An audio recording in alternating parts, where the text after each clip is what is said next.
You build trust by building relationships. So it was really important for me to be on campuses, and it was important to be visible. That's Dr. Paula Patterson, Superintendent of Crosby ISD. She stepped into leadership during one of the hardest seasons a district can face and began rebuilding it through presence, humility, and love. Although it was some of the roughest times in leadership for me, to show up with a smile on my face and the motivation and inspiration of, we've got this. Even in the toughest moments, she led with hope. Her strength wasn't in power or position, but in her ability to bring calm, courage, and encouragement when her team needed it most. This was God's assignment for me. No question about it. By the end of this conversation, you'll learn how to rebuild trust after organizational and cultural setbacks, how to lead teams through uncertainty, and how to anchor every leadership decision with purpose. I'm Dr. Matthew Flippen, and this is Transformational Educators. So take us back. I know you worked in Crosby for a lot of your career and then left and then came back as superintendent. So when you first arrived as superintendent, what did the district look like then? What did you feel like were some of the struggles or areas that you might want to tackle first? So there were common struggles with Crosby ISD and all other districts in the state of Texas and in the country, because when I started, we were in COVID. Okay. So it was spring break 2020 that never ended. Right. And so then you have the 2021 school year, which was the first full year in COVID. And so I started in that year. And so it was, what do we do? That year, students didn't have to come to the campus the way we were doing it here in Texas. And so you had some students who were learning from home, some students who were learning in district. It was very, very different. That's why I started in April. And the first decisions were for next year, what are we going to do? Do we open the doors and require everyone to come back? The answer was yes. But then the next question is, how do we do that safely? Sure. So the head part of it, we all need to be in school to make sure we receive a quality education. Mm-hmm. The heart part of it was, I need everyone to feel safe back in the building after this worldwide pandemic.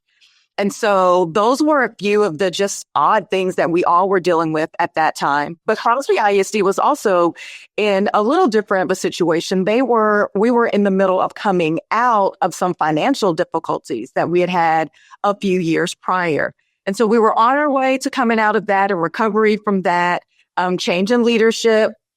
And the community was still reeling from the financial difficulties, because the financial difficulties resulted in a layoff of 120 employees. Because that's your wife, that's your husband, that's your daughter, that's your son. I mean, the people who are losing their jobs, and the people who are losing their jobs are the people who have been teaching in our communities for, a good amount of time. And so what I learned was climate and culture is harder to rebound from than even financial difficulties. Previous superintendent put things in place for the financial issues and they were coming out, but the climate and culture was still reeling and was still challenged from those issues that had happened a few years back. You transitioned in when there had been a lot of fear because of the COVID issue, right? So staff is afraid, parents, there's a lot of division over, be on campus, not be. I mean, I remember that for my own twin sons that were going into 8th grade at that point, and they wanted to be dropped off at the school whether it was open or not. But not everybody Right. felt that way, And so you've got fear, you've got trust issues that you're working on. How was the academic performance of the schools during that time? That's one of the things that was really a blessing. And it's a reflection of our amazing kids and amazing educators and amazing parents. Throughout all of those challenges, our academics remained steady. That's fantastic. Now, right after COVID, when the state of Texas, the tests changed, the accountability changed, we saw a dip at that time. But from the financial difficulties and from the thick of COVID, academics remain the same. So you identified trust as an issue, right? There's skepticism of leadership, right? From the community side and probably internally as well. So walk us through some of the first steps, that you took to start to rebuild trust with staff. You've got a leadership team of campus leaders and admin staff, and then they've got obviously their faculties on their campuses, and then community trust. Is there a specific set of steps you took to help rebuild that? There were so many things that I did, and I'm sure I'm going to forget something, but I do remember my thought was you build trust by building relationships. So it was really important for me to be on campuses. It was important for me to be at activities and events, and it was important to be visible, to be seen.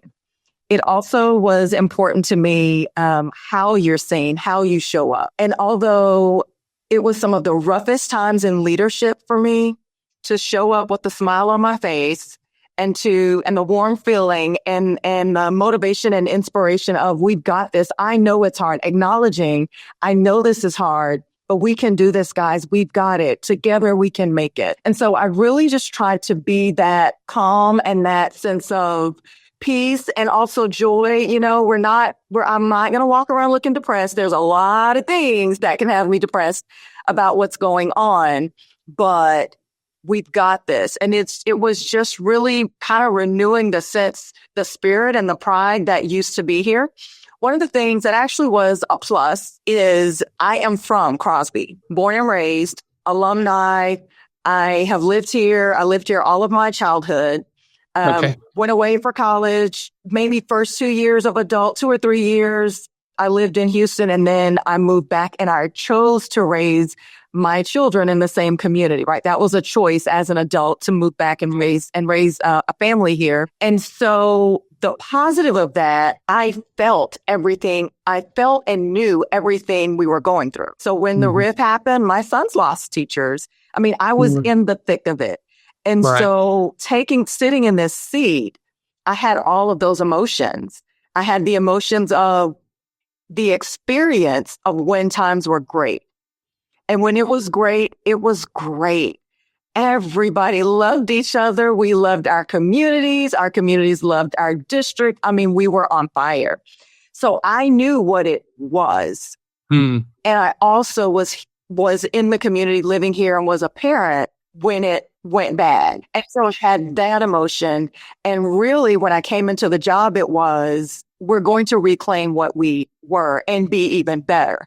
Because we have so much potential, and we are an amazing district with amazing communities and parents and teachers and all of that. I see the beauty in who we are. And so my goal was and continues to be to shine that light on the very positives that we have. And I just really think we're amazing. And so it's showing that. Hey, is today's conversation resonating with you? The educators we feature on this podcast all have one thing in common. They're committed to growth, not just for their students, but for themselves. At Graceland University, we've built programs and partnerships that support that kind of growth. Servant leadership and school transformation for educators who want to make a lasting difference. If you're curious about what that could look like for you, scan the QR code or check out the link in the show notes. Let's get back to the conversation.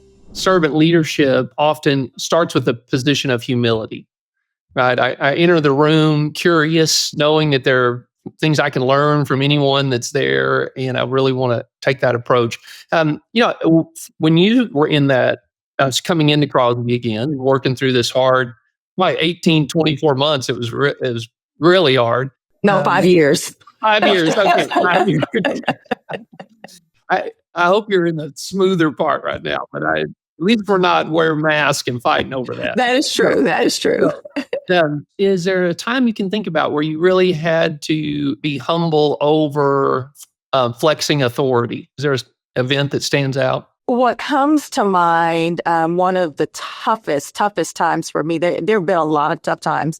And I say that, and what's important for your students to hear is that leadership is tough. Mm-hmm. And the great leaders walk around and they make it look so good. It looks so appealing and they look so confident and it just looks amazing. And know that it is the toughest thing to ever do. It's the toughest position to ever have, no matter the level. Leadership is hard. And you've got to get through the hard times, right? But it's hard. So yes, there have been 5 years of hard times. But one of the hardest times I've gone through in Crosby ISD was after COVID, when teachers disappeared. And so you said, students, come back. You have to come back in the building. And teachers didn't return.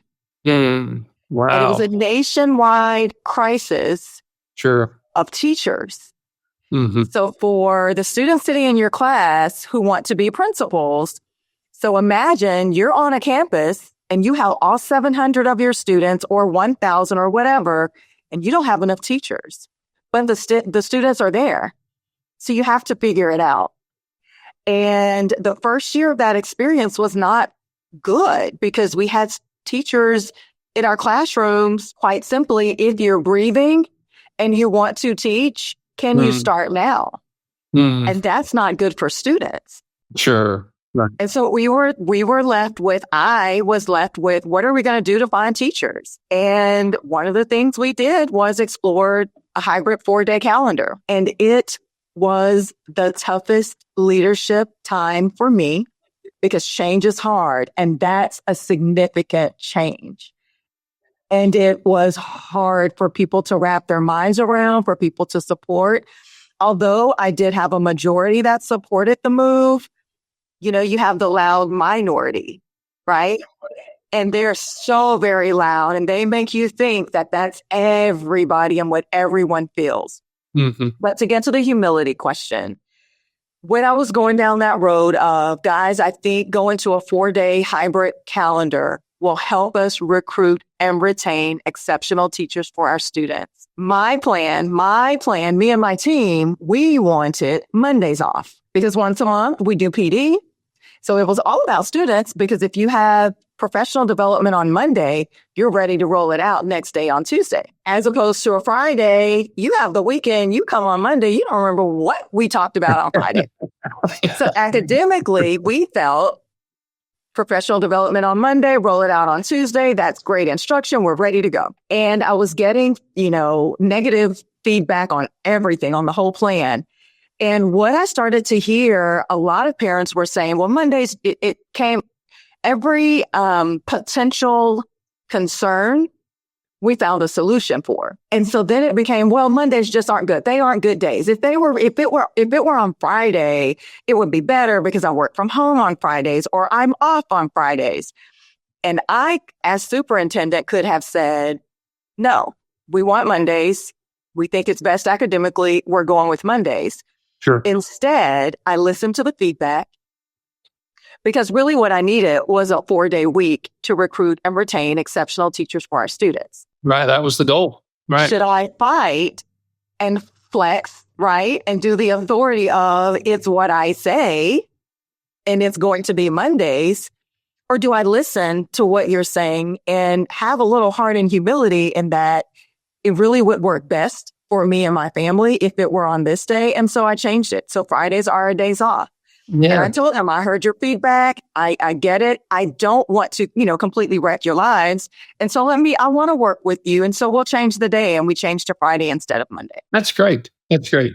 Yeah. And I understand the PD element of that for sure. That's a real thing.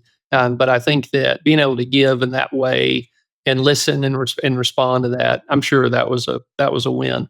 Now, I know more and more districts are evaluating the 4-day week as it relates to recruiting, and I know there's all kinds of ways to address some of the concerns. I'm glad that's gone well.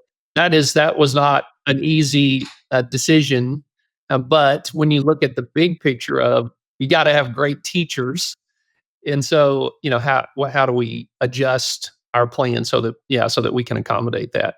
So outside of that, what is there another piece of the vision that you've implemented that really helped staff feel like they took ownership over the decision? Feedback is a gift.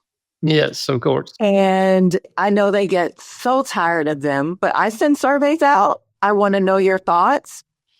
I started where I would go to the campuses at the end of the day, ask the campus, give me a room to meet. I would go in that room and just whoever wants to come in and have time with me. Wow. Ask questions of me. And I always had kind of a what's going well What do you want to tell me? Do not touch. This is going so well. Don't touch it. Leave it alone. And what are ways that we can improve? And so that gave the physical in the room, face-to-face conversations with me, gave me an opportunity to answer questions, because when do you have time to talk to the superintendent? That doesn't typically happen. And so I would set up those times to have the face-to-face. I do surveys and gather their feedback. Mm-hmm. And they always know, or I want them to feel like they can take ownership. And I do want to know how this will affect you. And that most definitely factors into the decisions I make for the district. No, absolutely. Your favorite idea that's coming out of one of those sessions? Oh, gosh. Well, I'll flip it a little. I also do advisory groups. So my first year, I started student advisory groups. And I just met with this year's yesterday, and it was so amazing. I love our kids. They are the best. Yeah. But the first year when I started student advisory, one of the students said, it's really hard to keep up with what's going on every campus. Because every campus has their own way of communicating what's going on their campus. And so for someone who wants to know what's going on all over the district, how do we keep up with that? And I said, you're absolutely right. And so from that, and that was my year one, from that, we created Cougar News Now. And every Sunday, we send out a district newsletter with highlights from every campus. And that came directly from a student recommendation. And we continue to do it now. I love it. That is fantastic. Okay, so take us through, some of the metrics, like when you look today over when you started, what are some of the things, and maybe a metric in the right number, but just community involvement, morale among staff, if there is an academic element, what's grown, what's transformed in your time there that you want to highlight? So I'll try to hit on several areas. I will say finances, since that was such a big issue. I am proud to say, so when we went through our financial difficulties, it was an anomaly, right? We were having issues. There were no other districts that were broke and couldn't make payroll. That was a Crosby ISD issue. But then after COVID, a couple of years after COVID, districts started struggling financially because their students didn't return. Right. So their enrollment was declining. The federal funds that we received after COVID discontinued, right? And so right now in Texas, the last I heard, I think it was 80% of districts in the state of Texas have deficit budgets. They're not bringing in enough revenue to cover the expenses. We, last year and this year, well, ever since I've been here, but we have a balanced budget. So not only have we rebounded from our challenges, we didn't fall prey or fall behind from all of the COVID issues like the majority of other districts did. So not only did we recover, we're doing very well. We're very conservative. I don't spend more than we bring in. We're very, very, very cognizant of what we can and can't do, and we don't push the envelope. And we have a plan with the federal funds. We had a plan on how we were going to spend those funds and how it would affect our future. And so I'm really proud that we're part of that 20% that has a balanced budget. That's something to be proud of. Academically, we, like I said, new tests, new accountability. We had a dip. And I will say the first year we implemented 4-day, we had a dip in academics. That's a significant change. You've done school a certain way forever. And you're changing that, right? And there are growing pains to it. And we dipped that year. But I am proud to say that we have rebounded, and academically, we are in a much better place than we were 2 years ago. And so that's phenomenal. Our teachers, we are able to find teachers. We have 0 uncertified teachers in our district. I don't know many other districts that can say that. And so we've solved that problem. And I'll say with campus and district and community climate and culture, that's one of the things that you can't quantify it, but you totally can qualify it. Like, how it feels, but you can't measure it with numbers, right? And so I would say one of the things that really sticks out to me, and the difference, every school, every district has its, Facebook fodder, right? Like, that's what our people love to do. And you get slammed on there all the time. And I've watched from the beginning when it was just like 98% slam, right? Mm. And now we're at a point where when they come and they start going, others defend. Oh, wow. Yeah. Others say, come on, really? Is that really what we're going to say? And so that has been amazing. And that's kind of how I quantify it a bit, in that they're not all jumping, right? And there are a whole lot who are coming to our defense. And those who are coming to our defense are fair. When we're wrong, they call us out, and they should. I want fairness. And I'm also the type of leader, when we're in the wrong, I admit we messed up. We're going to do better, but we messed up, and we will do better. So those are just some of the ways I feel like we have kind of rebounded. I love it. Yeah. Yeah. I think, one measure, and, Paula, I think one of the reasons that so many districts are having financial issues is they're losing large numbers of students. We are seeing that campuses and districts that build the right kind of culture, that are transparent, that really invest in creating, it sounds odd to say it this way, but an attractive product, right? Great service, great product, great support. Their numbers are increasing, right? And as people have alternatives to look for, it does create this need to be service oriented, not at the expense of academic outcomes. But I think that to say that, how does the community feel? Well, they show their support by sending their children to your school. So, wow, really outstanding.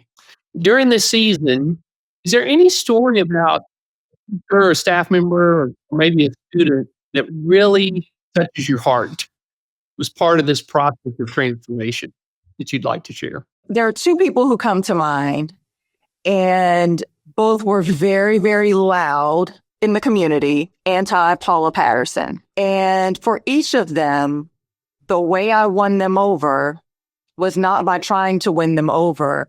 It was just by being me and giving them an opportunity to spend time with me. Because it's one thing to see me, right, in the pictures and in the videos, but it's a whole nother thing to be in the room with me, because I'm down to earth. I shoot it straight. I am who I am. And with both of them, that's exactly what happened. So I met with each of them, and one was my first year before I even became superintendent. Okay. So in Texas, you're named lone finalist and you have 21 days. It was in the lone finalist period. Okay. So I wasn't even superintendent yet, but I was lone finalist, and you were taking shots already. Yeah. Major. That's hard. So that was the beginning. And one was just last year. Okay. And in both of the cases, I invited the gentleman to meet with me, and we just talked. Sure. And both of them, both cases, year 1 and year 4, it was the same response. In the middle of us talking, they would say, "You're not who I thought you were. You really do care about kids. You really have a heart. You have my support. You have my full support. I am not going to bash you anymore. I see you for who you are." So all I did was gave them time to have a conversation. And one came in still ready. And I think he thought I was going to fight, because he had been so very nasty toward me.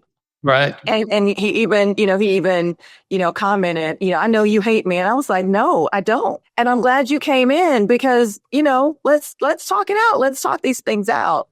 But there also was a time when in the conversation, he kind of barked a little, and I kind of barked back.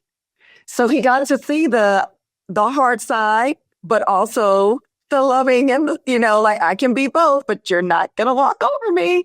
And he was like, "Oh, okay, I see you for who you are, and you love kids, and, all of that." So I will say, so it's not that I'm trying to win you over. I'm just being me, and I'm giving you an opportunity to see me. There's one community member, lovely, lovely older woman, and she says, "If only everyone could sit and have coffee with you." If only they could just see and hear your heart, because when we're with you, we feel it. It's just hard to convey that to 30,000 people in the community, right? And so in those hard cases, I remember what she says, and I reach out to the person, hey, come and meet with me. Let's have a conversation. That is beautiful. That's such a great example. That takes a lot of courage, because you're going to have to listen to criticism maybe face to face.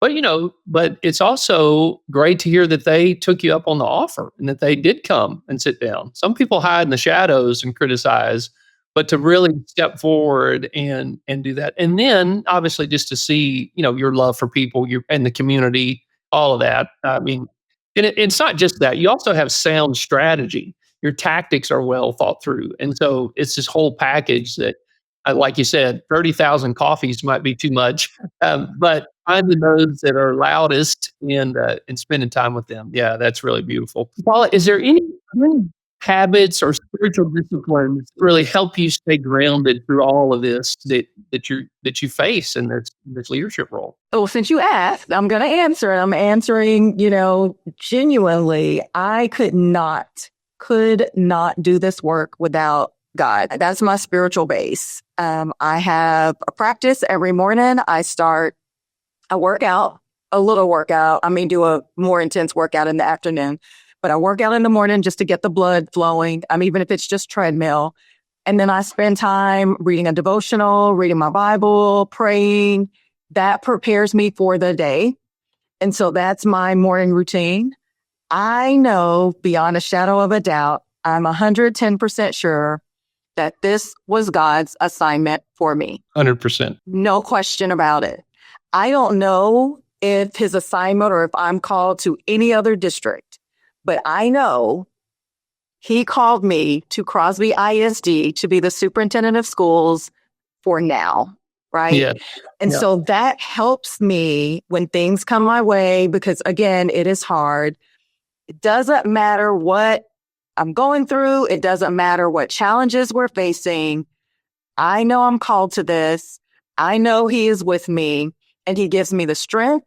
He gives me the wisdom. He gives me the peace. He gives me the joy. He gives me the stillness to carry the weight, because it's a heavy weight. But he provides all of that for me and actually takes that weight from me, right? But I could not do this without God. Yes. Yeah. Thank you for sharing that, Paula. That's we share a similar morning routine. I don't like treadmills, but other than that, wow. Well, thanks for sharing all this with us today. If our listeners want to connect with you, what's the best way to do that, to learn more about your work? Have you written a book yet? I feel like you probably should. Oh man, I have a whole lot of material. I will write probably at least two. Okay. One for personal and one for professional. But I have not written the book yet. So just stay tuned for that. But I'm all over socials. I'm on X. I'm on Instagram, LinkedIn. LinkedIn and X are probably the more, professional or whatever. But I'm on there, Paula Patterson. That's fantastic. Well, what stood out to me about today and just about your leadership in general is there is an authenticity. You're the same, right? You get Paula, whether it's live or a one-on-one over coffee, and that consistency and this humble love, servant attitude, but also the confidence to make the hard decisions when it's necessary. Such a great example. And so to our listeners, if you found today's episode valuable, please share it with a colleague or administrator. And if you haven't already, please follow Transformational Educators so you don't miss an episode. Until next time, keep leading with purpose and transforming schools into places where everyone thrives. If today's conversation gave you fresh insight or inspired you to lead with purpose, please follow the show and tell a friend. It helps us reach more educators who want to make a difference. For more stories, resources, and tools to support your leadership journey, visit graceland.edu. Until next time, keep leading with courage and care. If you want to keep learning about transformational strategies in education, click the next video.